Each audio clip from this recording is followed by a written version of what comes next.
Good morning, one and all. Today we'll start with the operating system. The topics that will be covered in today's lecture are what is operating system, computer system structure, operating system definition, and functions of an operating system. So let's come to the point. What is an operating system, or we know about the operating system? Operating system is basically a program which acts as an intermediary between the user of a computer and the computer hardware. What does it mean? It means that operating system is that link, or we can say that layer, which acts as a interface between the user and the computer hardware. That means a user cannot use bare hardware until and unless operating system is installed on it. Suppose we want to run a C program, or we want to prepare a document in Word, or we want to prepare a presentation in PowerPoint. Can we do if Windows is not installed on it? That means Windows. What is Windows? Windows is an operating system. That means the relevant operating system which is required to run a specific application program must be first installed on your computer system. Only then you will be able to complete that application program. In the absence of operating system, no application program can be run. So what are the goals of operating system? It makes the user program convenient to use, and it manages the computer hardware in an efficient and effective manner. That means computer hardware means your CPU, memory, or the input output devices. These are called the resources of computer system, and we know that operating system is a resource manager. So who will use the memory first, who will use the CPU first, and for what time the CPU will be used by a user? These all things will be decided by the operating system which is installed on your computer system. So now let's come to the computer system structure. Computer system structure is basically divided into 4 components. I am showing this slide first because diagrammatically, when we will understand this diagram, then we will. It is very convenient for us to define these components from this slide. Here we can see there are 4 layers. The topmost layer is the user, and the bottommost layer is the computer hardware. As we have already discussed, that operating system is a link between the user and the hardware. So in the diagram 2, we can see that operating system is acting as a layer in between the user and the computer hardware. The middlemost layer is the operating system, the topmost layer is the user, and the bottommost layer is the computer hardware. Now what is in the second layer? That means second from the top. First user is using compiler, second user is using assembler, third user is using text editor, and so on, and the last user is using, suppose, database system. These are what are these compilers, assemblers, and text editors? These are basically the application and system programs. Some are application programs and some are system programs. That means if different user want to use some kind of application or system softwares, then it is mandatory, it is compulsory to have the relevant operating system installed on that computer system. That means if somebody wants to use compiler, if the relevant operating system which supports the compiler is not installed on that computer system, then that user will not be able to use compiler. So now let's come to the 4 components. As we have already seen in that diagram, the 4 components were the 4 layers. First layer is hardware, starting from the bottommost. Second layer is operating system.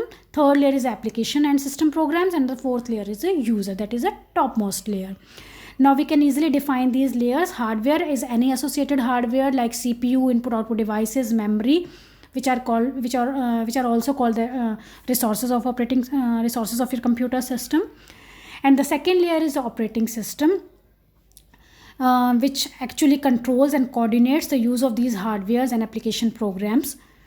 Application programs, like in the diagram we used word processors, compilers, assemblers, web browsers. Here compilers and assemblers are basically the system programs, and word processor, database systems, video games, these are the application programs. User can be any human being, or can be any machine or any device. So these are the 4 components. Now let's come to the definition of operating system, that formally how can we define the operating system after going through the previous concepts. First, operating system can be defined as a resource allocator, which is it's the primary function. It manages all the resources. It decides between the conflicting requests for efficient and fair resource use. That means there are different kinds of resources. Some are hardware resources and some are the software resources. So who will be using what resource and for what time, that will be decided by the operating system. Suppose CPU is a resource and there are 4 processes who want to use that CPU for their computation or for running their processes. Then who will be the first user who will get that CPU, and for what time that user can use that CPU, that will be decided by your operating system. Similar with other kinds of operating system like printer. As we can see that suppose a printer is attached to 4 computer systems and 4 users are giving their commands from their computer system. Then whose command will be executed first and whose command will be executed in the last, that will be decided by the operating system. That means it is a resource manager, or it is the resource allocator. It will decide who will use what resource for what time and for what use. So it is called as a resource allocator. Second is, it is a control program. If there is some kind of error or there is some kind of interrupt in execution of a process, then that error will be signified by operating system to the user. Suppose you are running a C program and the system behaves abruptly in middle of the execution, then there will be an interrupt. So that interrupt will be notified by operating system to the user that your program is not functioning properly. Some kind of message will appear to the user that either you have to close your program or you have to press so and so button to continue with the execution. So that means it also acts as a control program to control various kinds of errors and improper functioning while executing any application. Now these are the different functions of operating system, some of the following functions we have already discussed, like operating system as a resource manager, we have discussed in the previous slide. Operating system is a memory manager. Memory is also one of the most important resources when you are working with the computer system, especially when you are working in a multi-programming environment.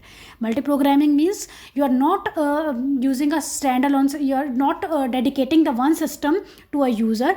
Many application programs are simultaneously use a computer system. Then whose application program will be first stored in the memory or will first go in the main memory for execution, that will be decided by operating system. That means what portion of memory will be used by that program and for how long that portion will be used.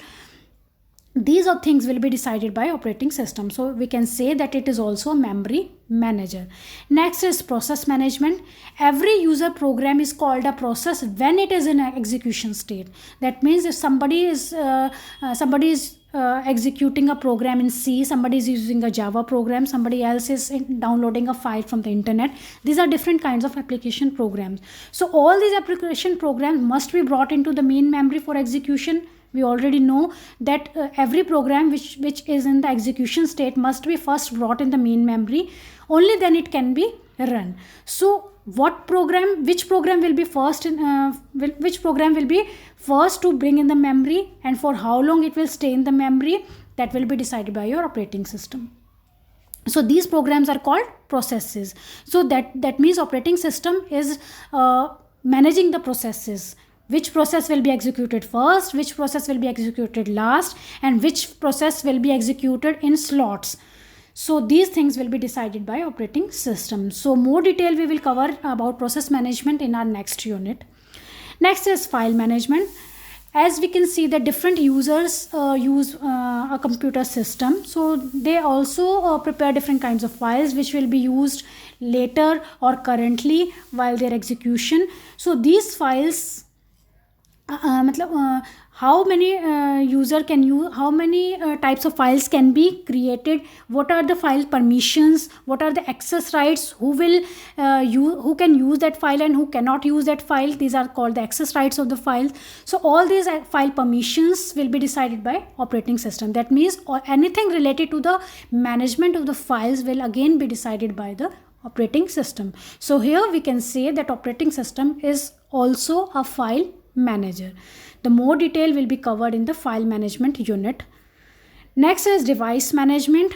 as we can see that input output devices, which are also called the resources, these are connected to your computer system. So which device will be used by which process and for how long, and these things will be decided by operating system. So operating system is also a device manager. So these are different functions which will be performed by your operating system. This operating system as a resource manager, we have already discussed it. Operating system is a memory manager, keeping track of which part of the memory are currently being used and by whom. Deciding which processes and data to move into and out of the memory. That means currently which process will stay in the memory and which process have to leave the memory. This will be decided by operating system.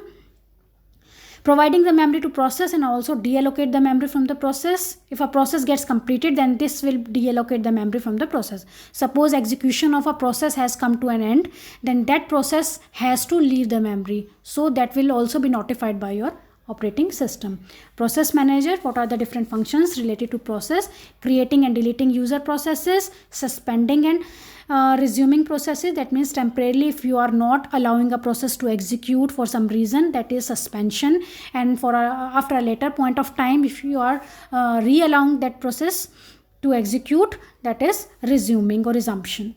Providing mechanism for process synchronization. That means if more than one processes are executed simultaneously, that kind of synchronization will be established by operating system. If different processes want to communicate with each other, which are also called as cooperating processes, so that communication will also be established by operating system. Providing mechanism for deadlock handling. Deadlock itself is a very big term. So deadlock is basically related when everything comes to a halt. That means if we are not in a position to execute anything, that state is known as deadlock state. So if there is some kind of state, deadlock state, that has arisen in your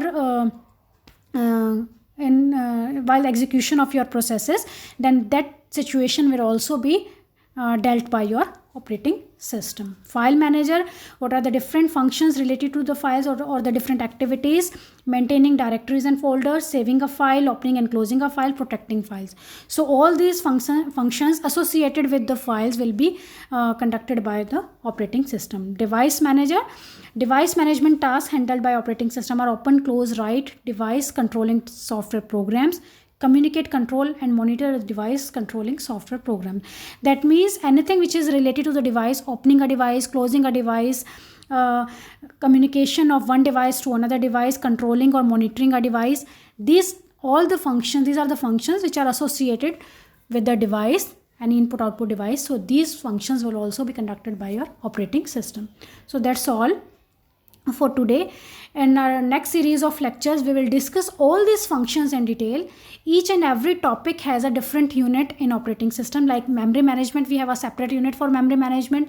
Process management, we have a separate unit for process management. Same with file and device management. So all these functions will be discussed in very detail in the coming units, in the coming series of lectures. That's all for now. Thank you very much.